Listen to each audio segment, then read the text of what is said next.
So your book talked about branching conditionally, which means you go to a piece of code only if some condition is true. That's a way that you make decisions in your programs. I didn't like the example in your book about adding numbers and telling you if they were negative or not. So instead, I'm going to ask you a question, and I'll tell you if you're right or wrong. So like a quiz. So let's see how that might work. To begin with, we're going to branch to main, and main is some piece of code that lives down here. And we're going to have some data. So we're going to have a question, and the question could be,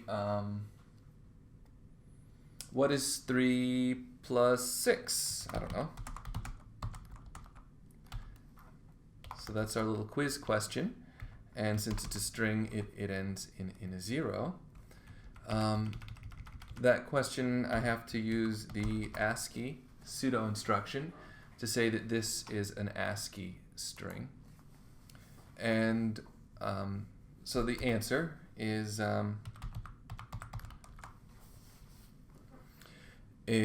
going to be 9, right? So what I'm going to do is, if they answer it correctly, I'm going to say good job, and if they're too low, I'm going to say too low, and if they're too high, I'm going to say too high, and then the program will end. So let's see how this goes. The first thing I need to do is I need to ask them the question. And for that, there is an instruction called stro for string output. And I want to output that question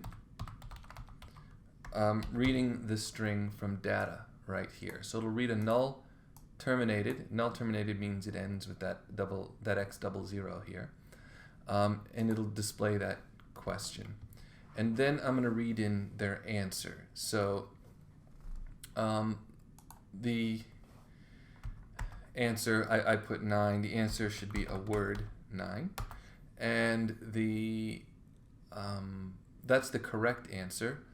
The given answer I'm going to store somewhere, and that is going to be a block of 2 bytes. So this is what it should be, and this is the answer that they provide. So there we go. After I ask them the question, I will use decimal input to read in the answer that they provide. I'm going to store that in that given address. So I can now ask them the question, and I can read in and store their answer. And I need to determine whether what they typed is equal to what the answer should be. So I want to know whether the answer they gave is too low or too high. So I'm going to read in the answer that they gave into the A register. And then I'm going to subtract the correct answer. And the given minus the correct answer will be equal to 0 if they were right. It'll be less than 0 if the given answer was too low. And it'll be greater than 0 if the given answer was too high. You see how that works? So I am going to load the A register with the given answer. So I'm going to load that into my A register. And then I'm going to subtract from the A register what the correct answer should be. At that point in time, I'll have a negative or an equal or a positive answer. If you'd like to see how this works, maybe at this point in time, we should just kind of wrap up. So no decisions have been made and no output has been produced. I'm going to put a label here because this is just some stuff I'm going to do to wrap up the program. I am going to stop and put the end instruction here. So this is a complete program which is correct, and it builds, And if I debug it, we can see that it works. Actually, I'm going to stop. I'm going to go into the terminal so that we have an interactive window when we run this. Is there a way to clear the terminal? Well, maybe it'll clear when we start to run it. So I'm going to go to debug mode, and I jump to main, and it's going to output the question, what is 3 plus 6?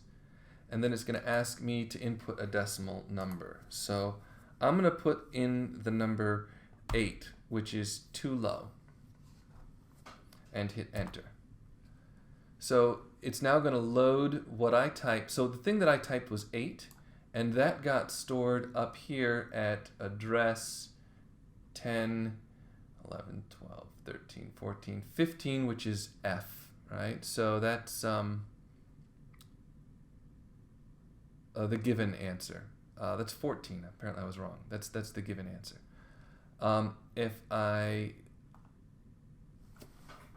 do the next instruction, it's going to load that 8 into register A. So now register A has the 8 that I typed, and I'm going to subtract from 8 what is stored up here in answer. So answers at address 9. Answers at address 12, and it's got the value 9. So if I single step, okay, I've subtracted 9 from 8, which gives me a -1, and that's it. I don't do any kind of output yet. So we can see that I can get A set up with a value that's -0 or positive, depending on whether the thing I typed is equal to what I wanted, less or greater. So the very first thing that I'm going to do is I'm going to output a message if the answer that they gave is correct. All right, so I'm going to use the BREQ command. And what the BREQ command does is if the value in register A is 0, it'll go to the address that I specify. So I'm going to call this thing correct. And down here, I'm going to make a label called correct. And I'm going to output correct message. So correct message doesn't exist yet, but I'll put up here a string called correct message, which is going to be the ASCII good job.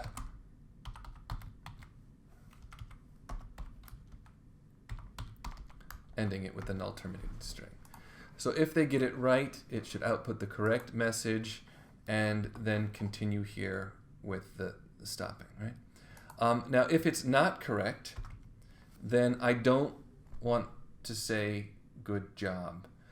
Instead, I probably want to say that's not right, right? Actually, what I'm going to do is I'm just going to branch over the correct thing to finish. So here we can see what happens. Imagine that you've gotten to this point. You've got the answer that was given minus the correct answer. If that's 0, it's going to skip over here and it's going to say good job. If that's not 0, then it's going to jump to all the way to finish. It's not going to produce any output at all. So if I build this and if I run it,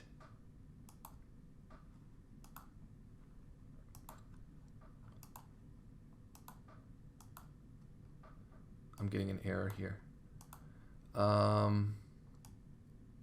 Symbol cannot have more than 8 characters. Oh. COR. So I've got the same symbol twice, so I'm going to do S correct.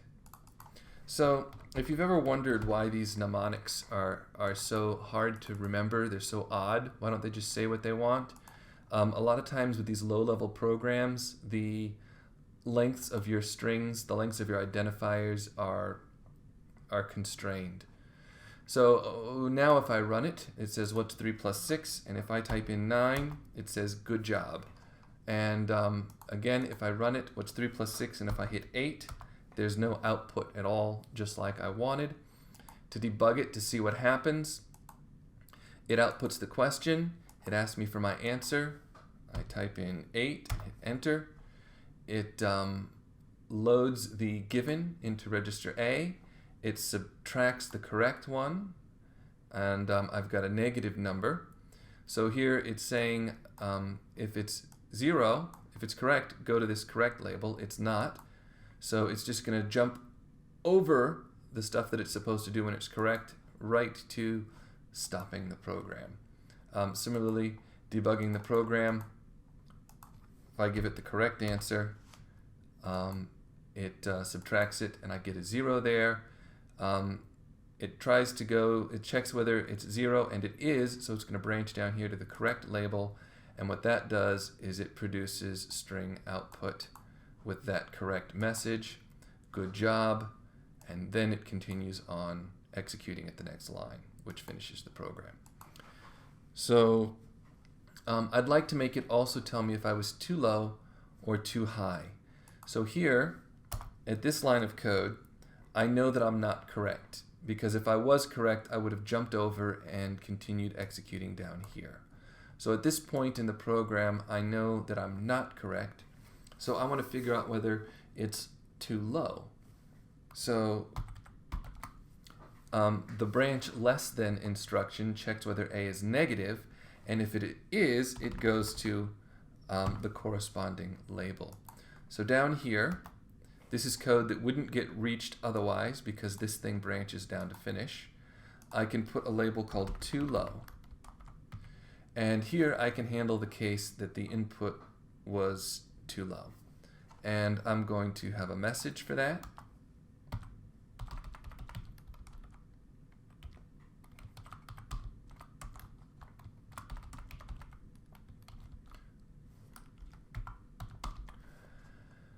And I'm just going to print it.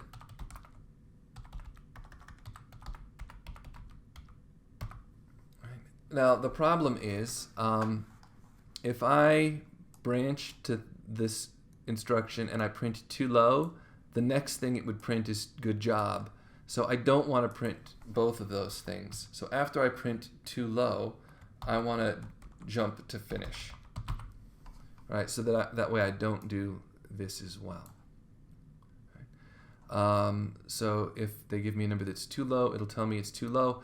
If they give me a number that's not too low, so it's not equal and it's not too low, then I'll end up here, which is where it means you're too high.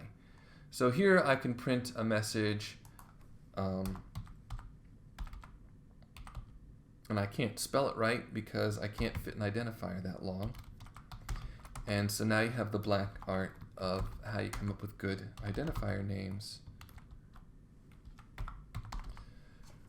So I have a string for the too high message, and I can output that too high message.